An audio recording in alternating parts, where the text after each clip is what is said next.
For me, this book is really the culmination of a lifetime's research into intuition, what it is, how it works, what's really going on. Like many people out there, I have had intuitive experiences throughout my life, especially starting in my youth, that were extraordinary and unexplainable by contemporary physics.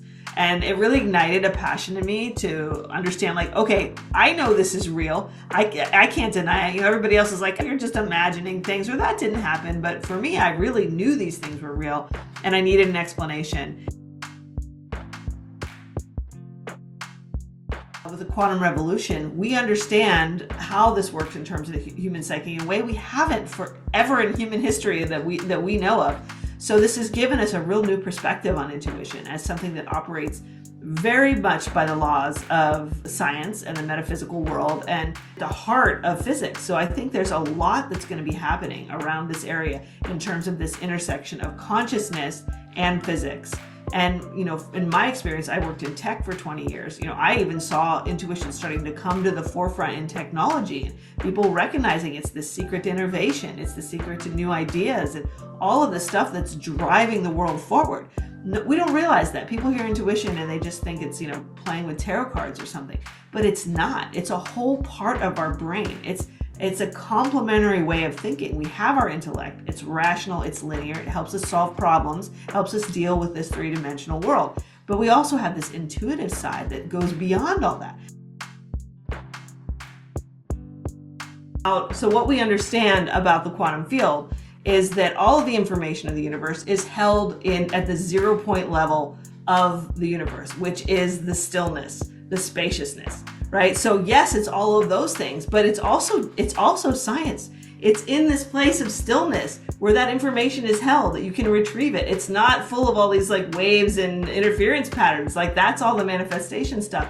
So it's actually to access it, we need to open a portal from our stillness to the universe's stillness. So all of that stuff connects there. So yeah, it's very much tied to self-care as something we personally experience, but underneath it all, it's actually science.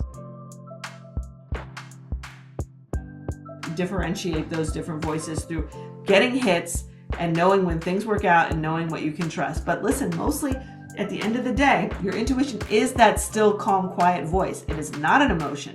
Anytime if you're feeling an emotion or like you're not sure what it is, you're mixed up inside, those are like ego feelings, right? Intuition comes from a place of peace and power. And this is important, right? It rises off the quantum field, which is the place of truth, of existence, of all things, where all things are held and all things are known. So it comes from a place of truth. And that truth is a place of the 0 point field, which is the peace of the universe. It's the ground state, the peacefulness of the universe, but it's also power because it shows you the way forward. It shows you the right way. It teaches you your next step. It guides you to become more expansive and towards that sort of 5D plus mentality. Welcome to your journey to find true tranquility with the Tranquility Magazine podcast. With your host, Jasmine Maya Royce. Today's episode featuring. You can find more information about Tranquility on our website, tranquilitymagazine.com.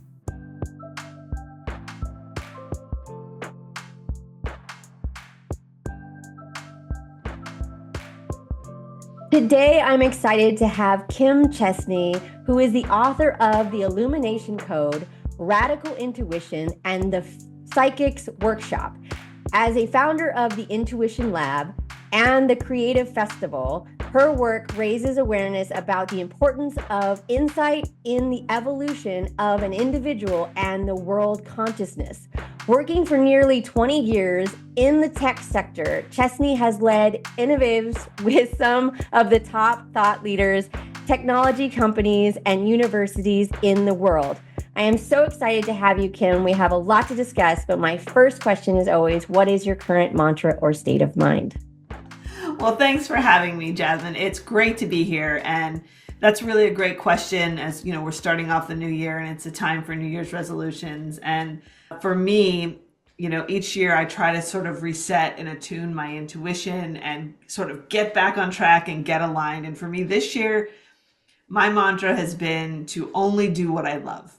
in past years, I've got caught up doing all these things I thought I needed to do, or getting caught in like marketing and things that, really drain your soul. So this year for me is going to be the year of doing what I love and setting boundaries and really doing the things that feed my soul. So we'll see how that goes.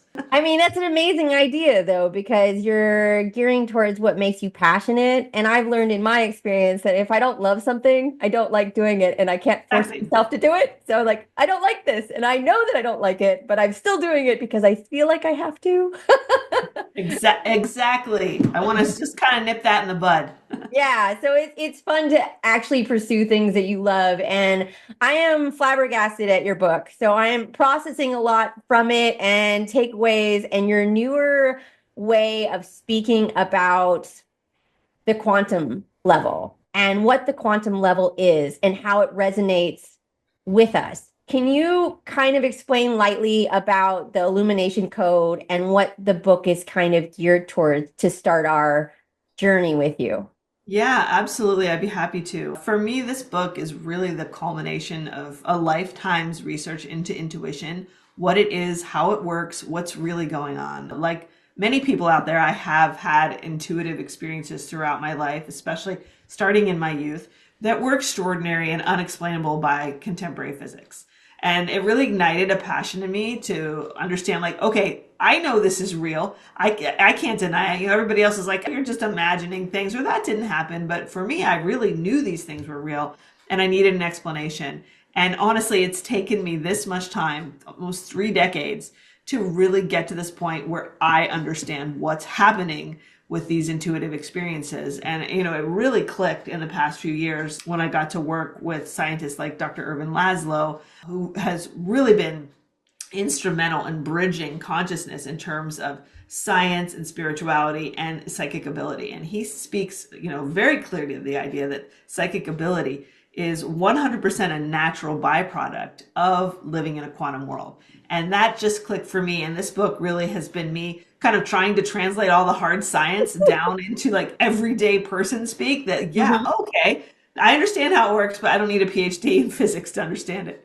Yeah, I mean, I was always impressed. Like, physics is what I thought when I was starting my spiritual journey, and I was in my 20s. And for me, like, the science made more sense in a way, but actionality, where you kind of bridge the two, is a very clever and insightful way to kind of going where I was looking a long time ago to figure out the ultimate question of why or purpose or understanding.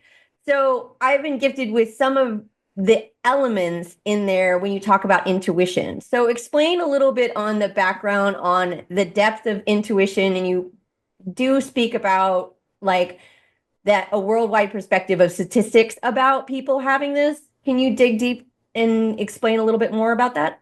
Yeah, well, so what we've really realized that intuition is truly at the heart a quantum phenomenon. That is why it seems so mysterious and so occult, and all of these words like supernatural and paranormal are really just sort of words to sort of glaze over the fact that it was just something we didn't understand.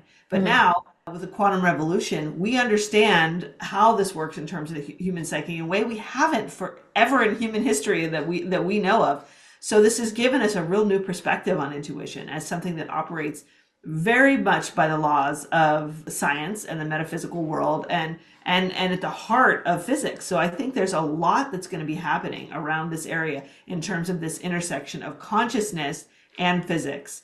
And, in my experience, I worked in tech for 20 years. I even saw intuition starting to come to the forefront in technology, and people recognizing it's the secret to innovation. It's the secret to new ideas and all of the stuff that's driving the world forward. No, we don't realize that. People hear intuition and they just think it's, playing with tarot cards or something, but it's not. It's a whole part of our brain. It's a complementary way of thinking. We have our intellect. It's rational, it's linear. It helps us solve problems, helps us deal with this three-dimensional world. But we also have this intuitive side that goes beyond all that, that has the capability to go beyond this reality, this time, this space, to know things that are outside of it instantaneously in a quantum way. And this brings in genius, insight, all of those magical things that we really want when we're doing extraordinary things in the world. So there's a lot of power and a lot of potential brewing around intuition now.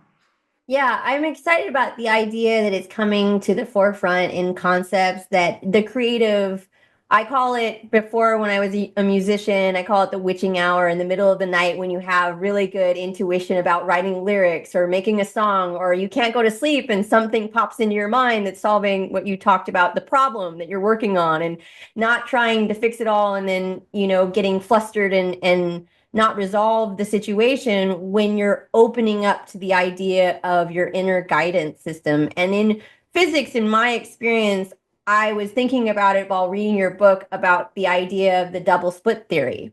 Right. And so, can you explain a little bit so people would know what the double split theory and maybe where they would cross over a little bit in my Yeah, perspective? well, I'll kind of talk about the implications of it for the layman because that's one of the things. People talk about the double slits theory, and then like you try to talk about it in science, and most people's brains go, "What?" Like, right, Yeah. right? Because like just you get to a certain point where you have to trust that all the scientists have proved this, and this is real. But essentially, what it leads us to is this concept of particle wave duality. And again, getting into scientific terms, what does that mean? That means that we have the ability to look at life in terms of waves or particles. And waves are actually potentiality, right? They're these sort of the ephemeral parts of the universe that aren't yet collapsed down into the particles. So we talk about collapsing this wave, and we do that through intention, through observation, which is also intention and consciousness. And really it comes down to that's really the secret formula for manifestation. So that when we talk about, oh, we set our intention on something and we manifest something, that's collapsing the waves into reality. And this is so fascinating because you can really go down the rabbit hole, Yeah. right? Because then we start talking about multiple timelines and collapsing different waves and having different destinies and multiverses, right? So Hmm. there is, because we don't live in a universe that's predestined, right? We have options of what waves we're going to collapse with every choice, with every decision. We're manifesting in a different way. So there's these possibilities of creating all these timelines and multiverses, and so it's super fascinating stuff. It is like it always blows my mind to try to comprehend, and I'm bridging from my tutelage and my knowledge to also understand what you are bringing to the forefront. And I've heard a lot of people talking about currently a dimensional shift, like a lot of people kind of crossing over a different dimension and understanding that am I right that there's 9 dimensions? Or are there now more? I There are like mean, too again, many this is one more. of those things. It's like an evolving situation, right? So I don't get too hung up on like, quantifying things that we were not really sure of at this Yeah. point. But I can from my personal experience and the work that I do really is geared towards teaching you, every person, to have this quantum experience yourself, to Hmm. experience the quantum world in your personal psyche. So, you don't have to go out, get a Hadron Collider to figure all this stuff out and how many, whatever.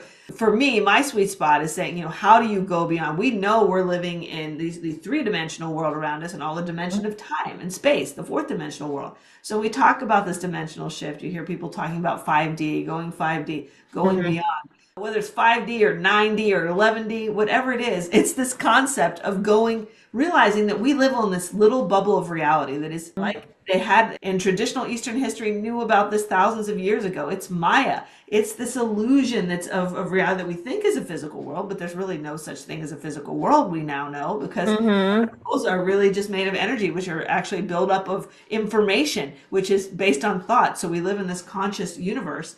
And so it all sort of takes on a different feel than what we, probably realized 20, 30 years ago. Hmm. So living in this world, we realize that, it's not, we don't have to understand the entire landscape of the universe because I don't honestly think we can. I think our brains are not designed to perceive that. It's too much information, but we can perceive of that next step beyond, which is looking at 5D and beyond and what that looks like. And that's the ability of your intuition to know things that are happening in other times and places. Your ability to connect to other people who may not be right with you. And it's your ability to have like telepathic communication with people through the quantum field because we are surrounded by a field of information and energy that unites all things despite time and space.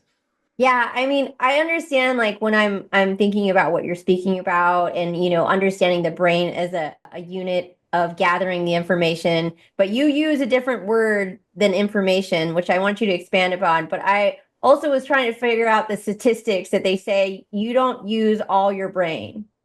and you use like one portion of it for the whole life until you expand it. And that's what I think was resonating towards the expansion of our brain capacity to use more of our brain power rather than less as, we judge along in our, current affairs or daily life.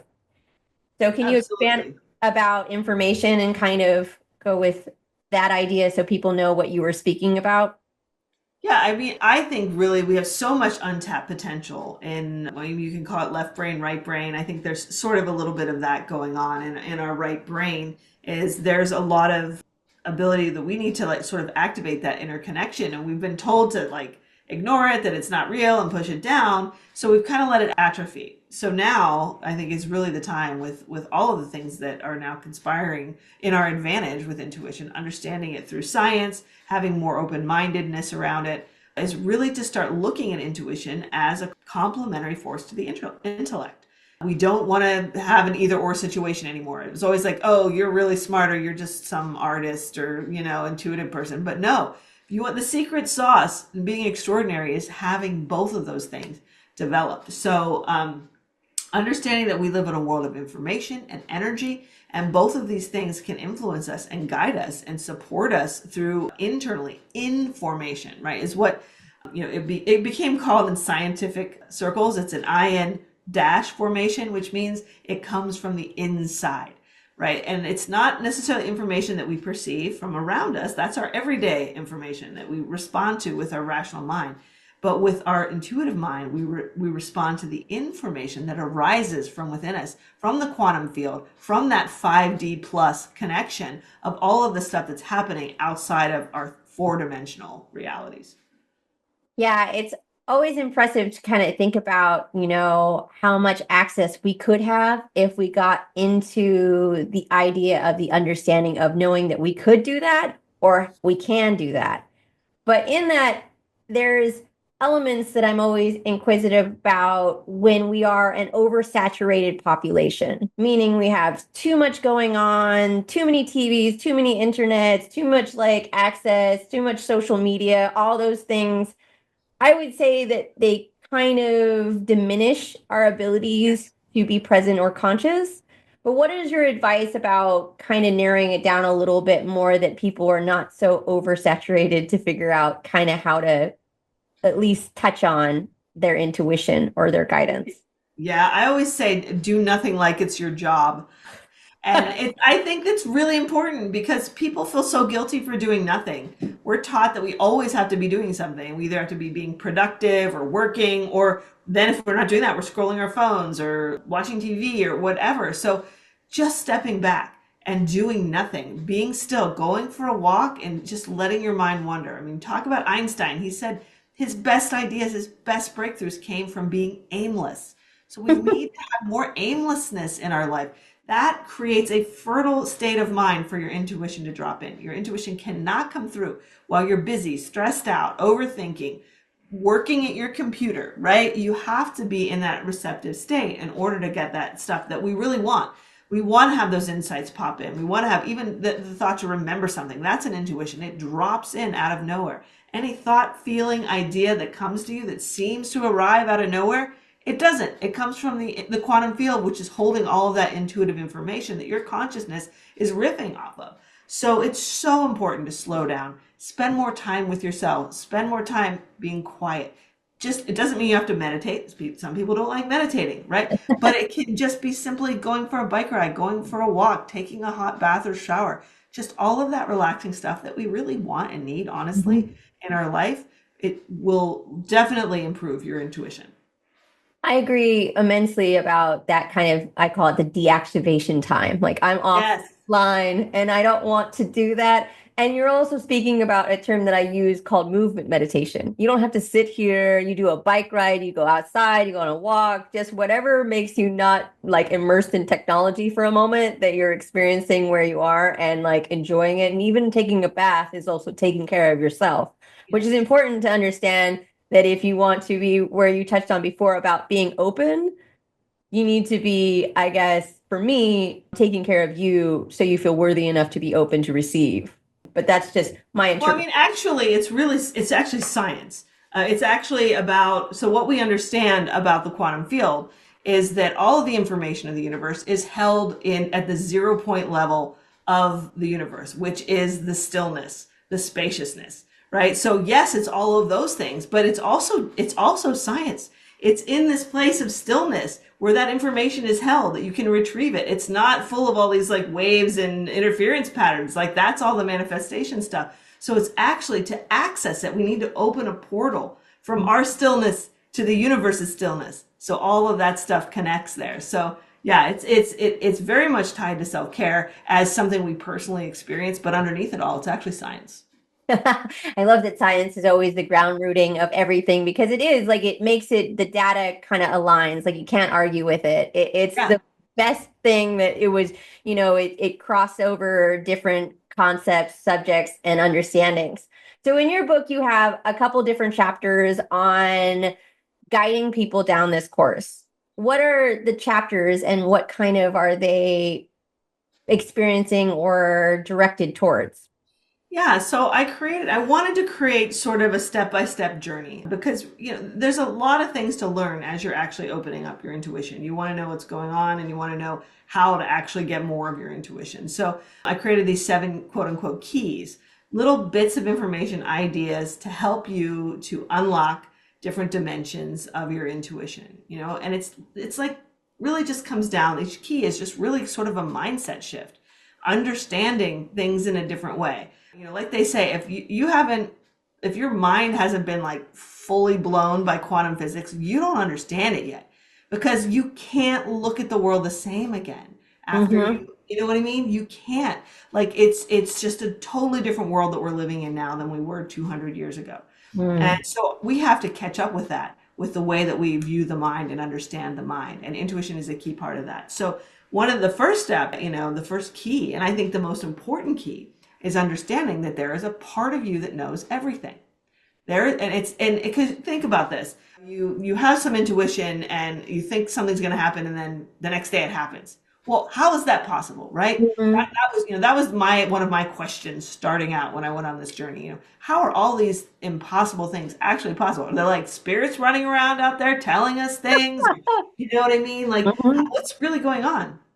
And then when you really start to understand the quantum field and how we do have a part of our consciousness that extends beyond this local reality, we call it Mhm. the non-local field, which means there's a part of you that is local, which is us here now talking, interacting, but there's also a dimension of our being that's non-local, which is able to look forward in time and back in time and in different places, like things like remote viewing. The Mhm. government knows that work. That's been working for years and years and years. It works. It's real. Anyone can do it because there's a part of you that can see beyond your local place. And there's also a part of you that can see beyond time. So it really comes back to this idea of recognizing it and actually accepting that there is a part of you that knows so much more than what your conscious rational mind knows. And when you learn to recognize that part of yourself, draw down from it, trust it, use it, you can do extraordinary things with your life. Yeah, I mean, it's so impressive when you're talking about the quantum field. I'm still like every day I'm trying to process it, like, and then also have the conversation about it because I mean, when the tech realm, you can put it like data and information and science that it will resonate. And then just having the concepts of debating it or discussing it, which you do too. And I'm always like flabbergasted about expressing my understanding and my inquisitive nature to figure out these things. And how do I not possess, but how do I have them as a fluid movement inside my journey to make them more a part of where I am and what I'm doing and what kind of life I want to live. And so I'm always like the idea of that, the inner thought.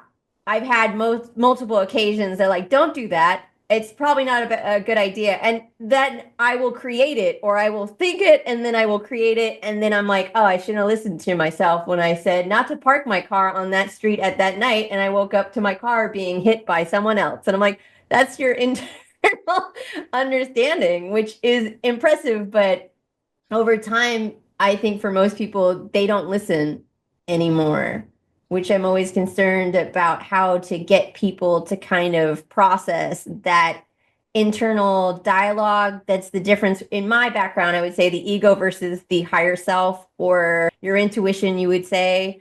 Can you talk a little bit about kind of ways that people could start to understand those processes if they pop up in their existence? Yeah, and the reality is that most of us experience this on a regular basis. We get drop-ins, we get nudges, and those of us that don't believe in intuition or really aren't in touch with that side just discard it and don't really notice it, just push it away as sort of a junk thought.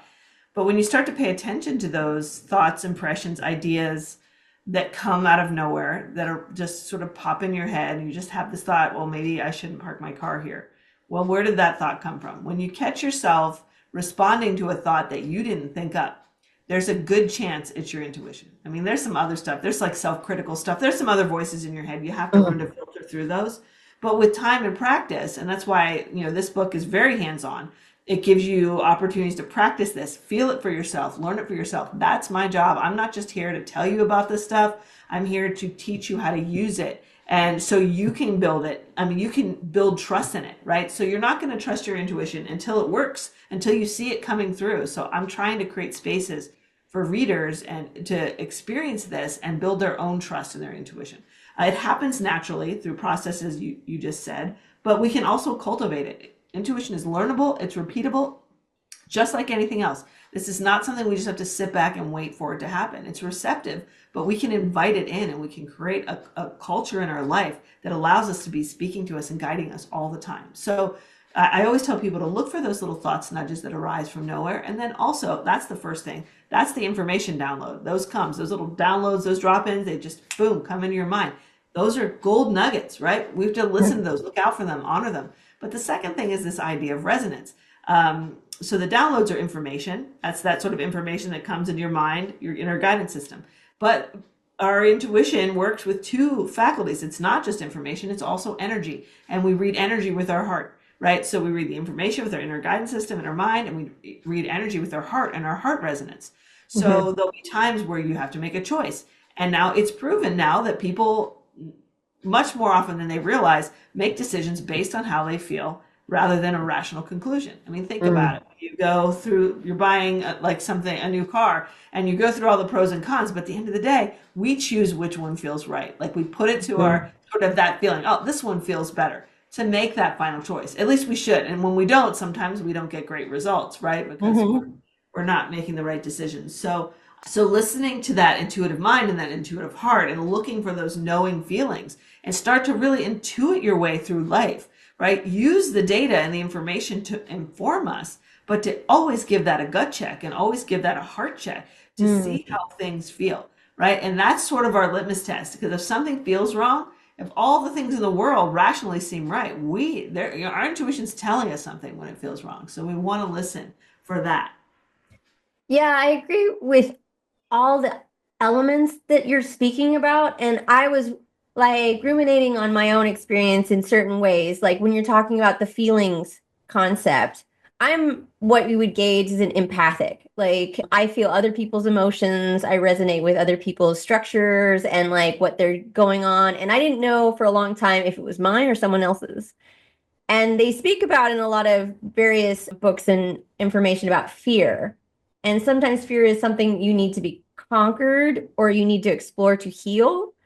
But I don't know if how people find the difference where you're talking about the inner voice talking to you, and that would take some time to cultivate and become part of your existence, but then also understand where your feelings and your gut check. You mentioned about your daughter being a mother, you can intuitively know where they are and need something, and you feel it, in your senses.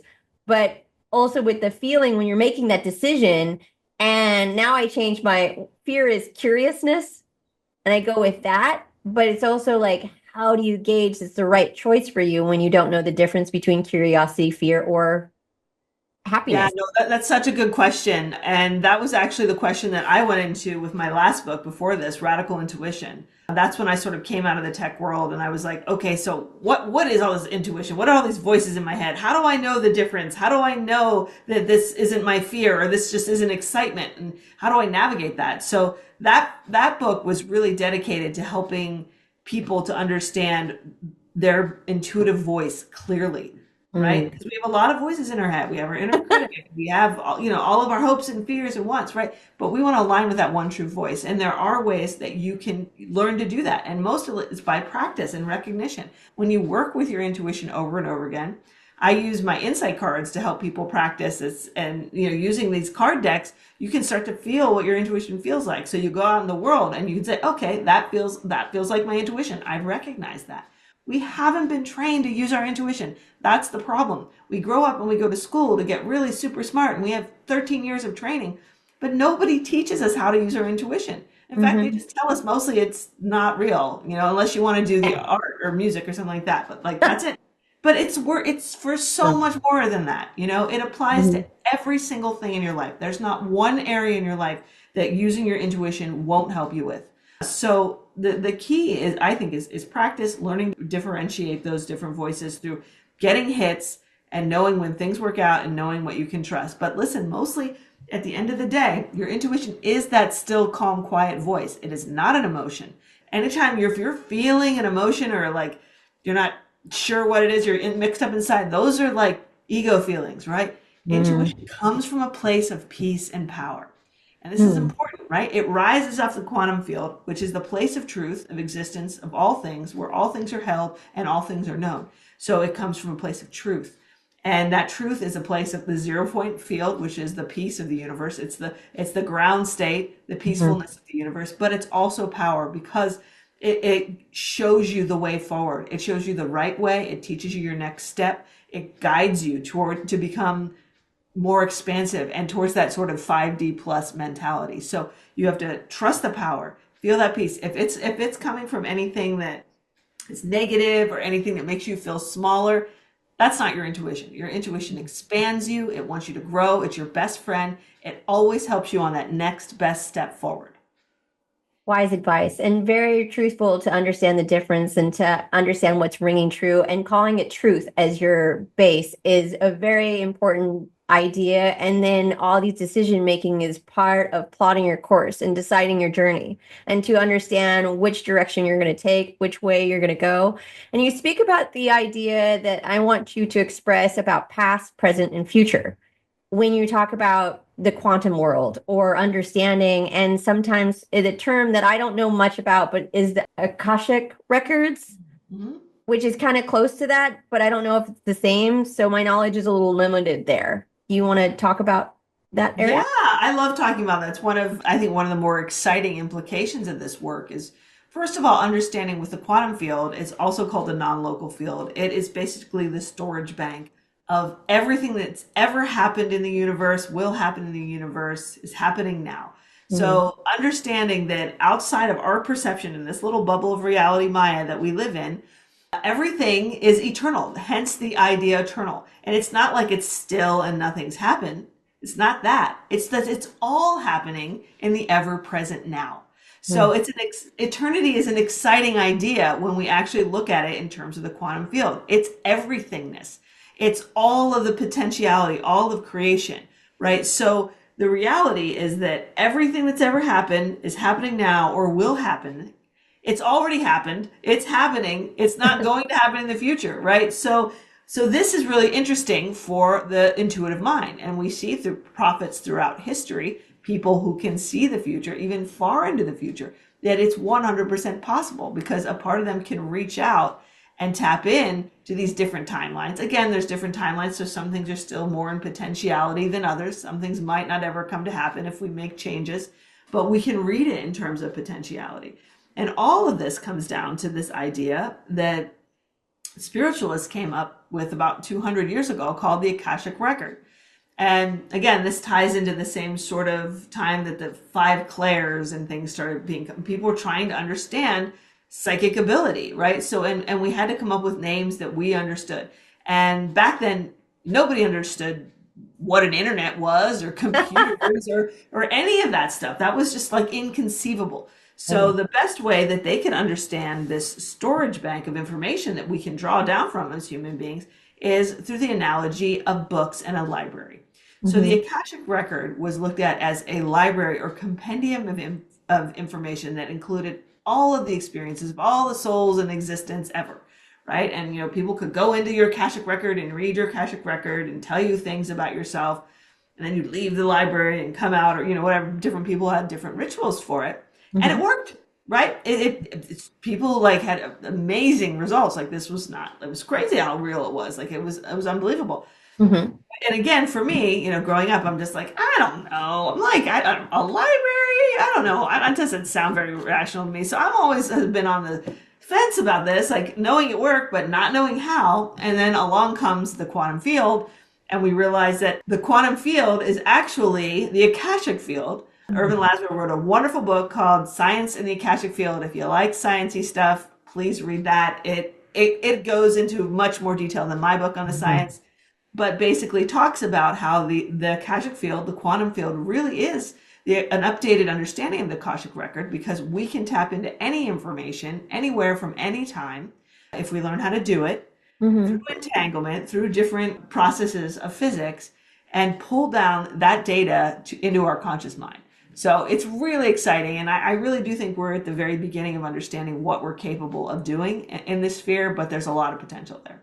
Yeah, it's always fascinating to me about this access to a library, that I'm not well versed in the idea and doing the work to have access to my own Akashic records, but I understand that it's there. And like, I always talk about what I call future casting, and that's being the narrator of your own story and kind of writing it out before it comes, so I can help to create it as it moves forward, that I can make my impression of what more I want to see, like coincidental elements that you talk about, and just navigating my course that it's easier and flows more fluidly than full of disaster courses, which I don't really want to do.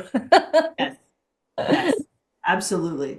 But I think it's also information to understand that there's so much accessible information, not on the web, but internally, intuitively, to pull from when you use yourself as an inner guide. And you do speak a little bit in the forward chapters about light being an important resource. Can you talk a little bit about that? Yeah. I'm going to tell you about the science of it too. I love it. Right? Because again, we come up in this world, in this spiritual world, new age world, talking about love and light. It's all love and light. This is hippie stuff, love and light. We've like heard it a million times, right? But it's no joke. Like the Akashic records, there's a real scientific thing that's happening underneath that. So what we've realized, this is so cool, is that, first of all, we know we're not living in a physical reality anymore. We know that if you break down like the molecules in your hand, whatever, you break them down into like atoms and then particles, and then you go down to like quarks, and then you get even further, you realize it's energy, but then it's more than energy. It's an algorithm, it's information, and all of this stuff, all of this information, we realize that the universe actually runs on information. It doesn't run on stuff and things. It doesn't even run on energy. Before energy, the fundamental building block of the universe is information, right? Information. But what is that information? What's the medium for that information? It's light. So light holds information. Think about fiber optics. We already see that in our computers and all of this stuff. And so it turns out that all of this information in the Akashic field and all of this wisdom that guides us is embedded in light. So yes, we want more light, right? So the love is the coherence and the feeling of the universe, and the light is all of that information, that inner wisdom that can just be infused within us when we connect with it. Yeah, it's also very resonating to me when I used to perform for a company that we did the Burning Man a lot, and it always the signatures on the email thread were love and light. And then it takes me back to the idea that Einstein wrote a letter to his daughter about the power of love, and how it's not like a scientific factor that he was gearing towards, but the most powerful force in the universe, which I always love, the idea that two things are the most powerful, and understanding their values.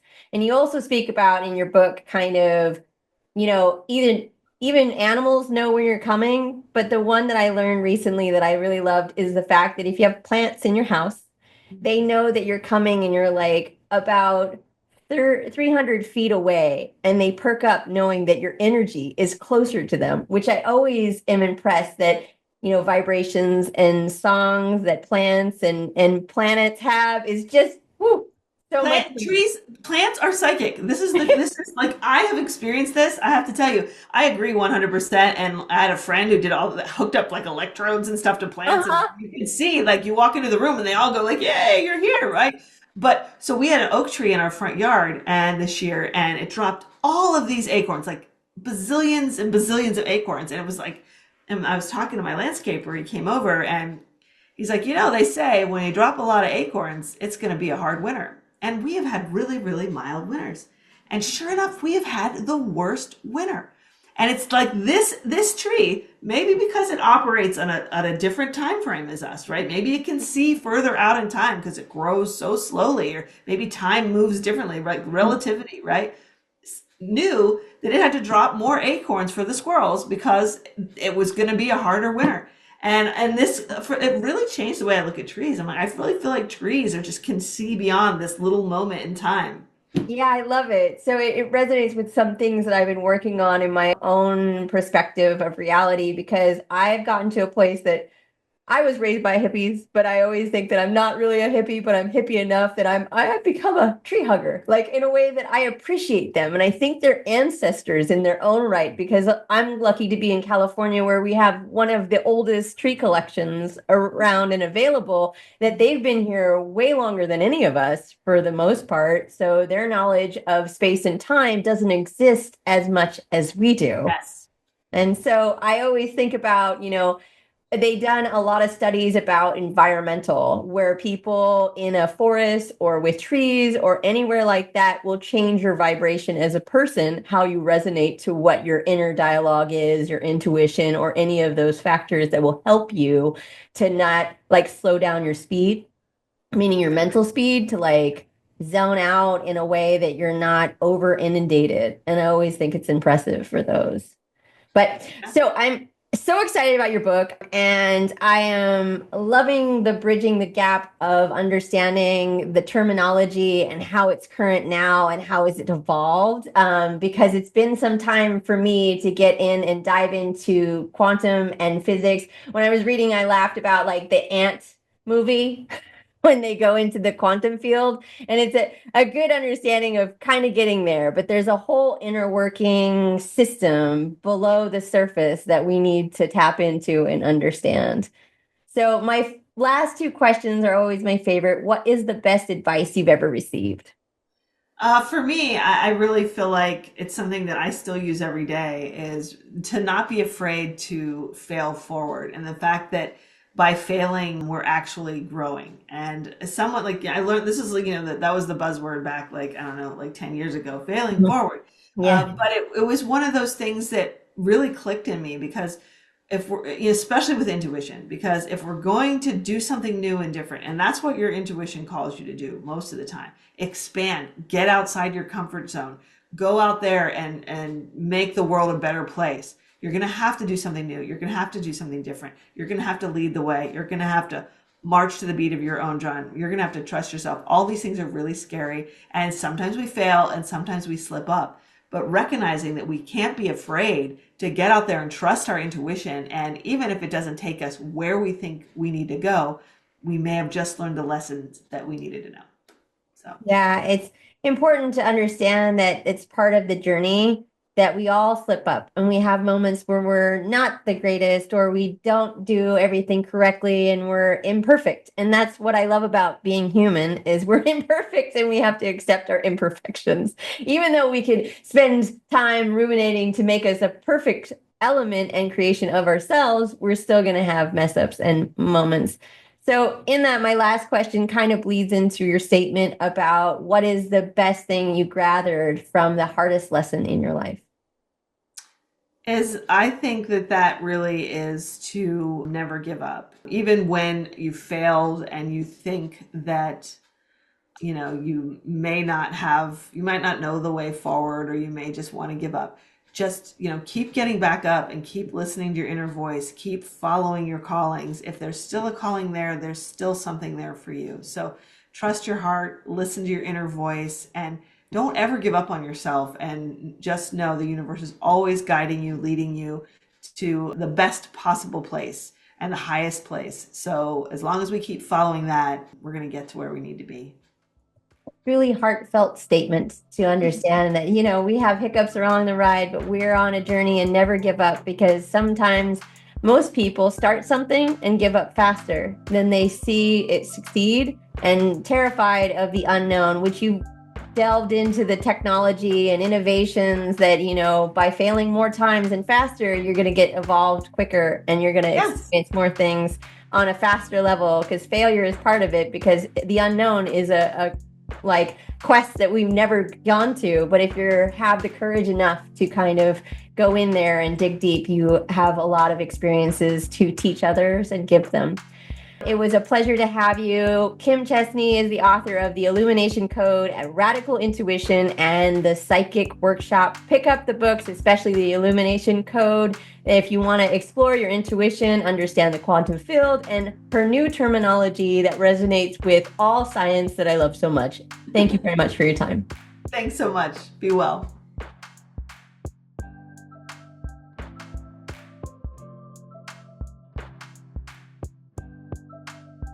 Thank you for tuning in to the Tranquility Magazine podcast. Please subscribe and add your questions to our Q&A. We want to give a thank you to our team for their effort in creating every episode and our content at tranquilitymagazine.com.